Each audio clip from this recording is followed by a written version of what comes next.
Betrayal served my head, but cannot serve my will. No one can stop my advance. Whisper my name in fear, Dullahan. There is no escape in the night. Blood debt repaid.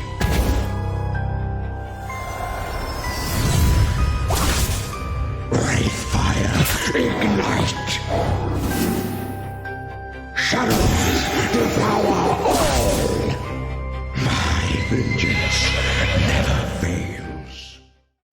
Dullahan is the headless horseman from Irish folklore. In the game, he is a Shadow Archmage hero, which can be confusing because his appearance gives off the impression of a tank hero. Anyways, let's analyze him. Starting with skills. He has one active skill and two passive skills. His auto attack restores 80 attack energy. His active skill, Summon Undead, is the main method of dealing out damage. It has an 8-second cooldown. Note that the undead summons inherit a portion of his max HP, which will be important for later. Summon Undead restores 200 attack energy. His first passive skill, Utter Devastation, is great for reducing enemy healer effectiveness and punishing enemy buffers. His second passive skill, Harvest Souls, is his method of self-healing. This somewhat gives self-sufficiency to Dullahan, but it would not be enough to keep him alive on his own.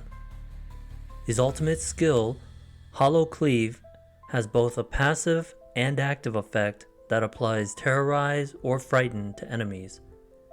These control effects are indicative that Dullahan was created for PvP. Next is equipment. He generally needs Aegis Shield or Scarab Badge and Dark Runes since he is clearly an ultimate skill-centric hero. If he is dying too often, it is okay to switch Dark Runes to Earth for more protection. For bosses, Dullahan needs Staff of Sharur and Air Runes so he can summon his undead faster, since that would deal more damage in the long run than Hollow Cleave. Next is Iconic Weapon or IW. It costs only 16 inherited soul seals to reach his IW 600. He is lacking in Bahu attack, but compensates with high Chimera critical damage. For node colors, like most mage heroes, 8 green for PvP and 8 yellow for PvE and bosses. For node attributes, at least 3 HP nodes with offensive attributes is my recommendation. Besides HP, the only other defensive attributes that are okay to obtain are the critical resistances. Next are IW skills. IW 100 is the reason I recommended 3 HP nodes for Dullahan. By default, his undead summons inherit 25% of his max HP.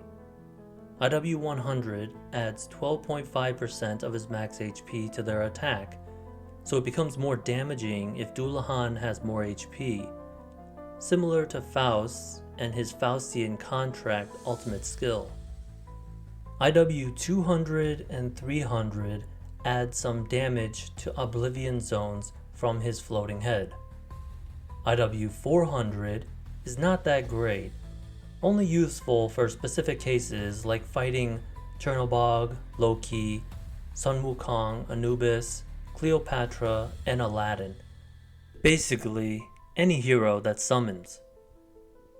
IW 500 is a nice attack boost to Dullahan, but collecting many candles to make the skill worth it limits its worth to long battles, usually against bosses, where the entirety of the battle lets Dullahan summon enough undeads to accumulate the candles. IW 600 is decent, letting him summon the max of 4 undeads in one instance. Since this happens after using Hollow Cleave, it ties back to my recommendation to equip Dark Runes so Dullahan can repeat Hollow Cleave faster and more often. Next are Divinity skills. 6 nodes. I recommend Eterna, Water Drop, and Excitement. 7 nodes. I recommend replacing Eterna with Maestro.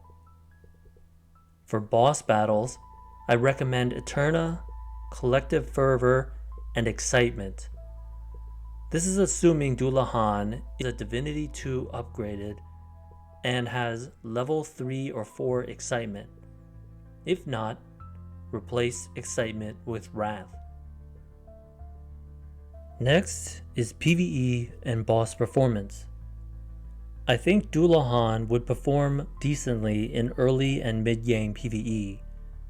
From experience using him for endgame PvE, his performance falls off since survival has a high priority and his PvP focused damage isn't good enough for PvE scaled enemies. Dullahan is also not good for boss battles despite what I said about IW500. His skill set is not meant for boss battles as they are immune to terrorize and frighten, so Hollow Cleave would not have much use besides its damage. Next is Crusade of Edda performance. I do not recommend Dullahan for Crusade. He is a Psyche Divinity main, not Ethereal. Therefore, he would not be considered for land capturing in 1v5 battles. As I already stated, he is not ideal for boss battles, so that leaves out any aspect of Crusade where he can contribute. Next is PvP performance. Among the top 3 meta teams, of course Dullahan can fit into the NIH team. The NIH team template allows for almost any secondary damage dealer to fit in. The Oda team is ideally suited to fulfill mostly wind element heroes and benefit the Drago Mystagon, and Dullahan cannot sufficiently substitute for any of the team's heroes. For a custom team, I created an all fire element team to boost the Anka Mystagon's damage and healing. This is the team that I have been testing in the current CA tournament. For my tests, I set a level 120 Mystagon to have all levels of its skills, but not higher to keep the team from being too overpowered. Keep in mind that my teams are more powerful than other players' teams, so others' PvP results will differ from mine. Let's watch.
brothers and sisters.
Sisters.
As we saw from both teams, Dullahan is capable of high damage under the right circumstances. He attacks at very close melee range, being the most forward unit, so this makes him susceptible to being attacked by multiple enemies and dying quickly. Also, he does not have a 3-node Divinity defensive skill like Death Waver or Panacea, and he inadequately relies on Water Drop as a form of defense. Therefore, his team must be one that can provide heavy protection to allow his damage to flow freely. The NIH team sufficiently provides this protection, but I found that the all-fire element teams Idun and Circe sometimes were not enough. Next is tier list rating. He gets 3 out of 5 for IW 600. He gets 5.88 in power. He gets 2.5 in support. He gets 1.43 in survival. He gets 0 in versatility. His total is 12.81, which places him in C+ tier. Let's summarize Dullahan. His strengths are high damage and low IW 600 cost. His weaknesses are melee attack range with subpar defense, which leads to his second weakness of a low survival rate. This concludes Dullahan's analysis. Thanks for listening.